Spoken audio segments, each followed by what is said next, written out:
চাঁদপুরে সিরাতুন্নবী সাল্লাল্লাহু সাল্লাম মাহফিল বাস্তবায়নের লক্ষ্যে বিভিন্ন মসজিদের ইমাম ও ওলামায়ে কেরামদের নিয়ে মতবিনিময় সভা করা হয়েছে। ৫ অক্টোবর শনিবার চাঁদপুর শহরের বাসস্ট্যান্ডের Faisal shopping complex Boishakhi Chinese restaurant and party সেন্টারে এ মতবিনিময় সভা অনুষ্ঠিত হয়।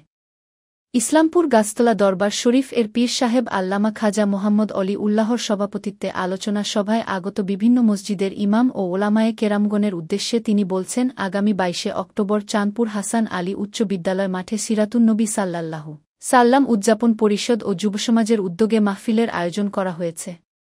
এই মাহফিল সাফল্যমণ্ডিত করতে মুসল্লিদের অংশগ্রহণ সহ জেলার বিভিন্ন ওলামায়ে কেরামদেরকে দল মত নির্বিশেষে ইসলামের দাওয়াত হিসেবে সকলকে এই সিরাতুন্নবী সাল্লাল্লাহু সাল্লাম মাহফিল সর্বাত্মকভাবে সহযোগিতা করার আহ্বান জানান।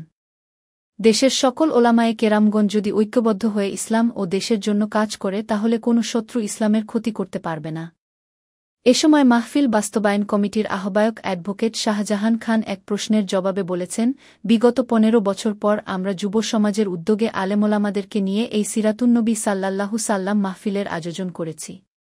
আমার বিশ্বাস প্রত্যন্ত অঞ্চল থেকে শুরু করে সকল প্রকার আলেমোলামাগণ সহ ইসলামী তৌহিদি জনতা এই মাহফিলে অংশগ্রহণ করবেন এবং দেশ ও জাতি গঠনে এই সিরাতুন্নবী সাল্লাল্লাহু সাল্লাম মাহফিল থেকে রাসূলের জীবন আদর্শ মেনে চলার মাধ্যমে আমরা যেন শিক্ষা নিয়ে যেতে পারি, সেই আশা নিয়ে আমরা কাজ করছি।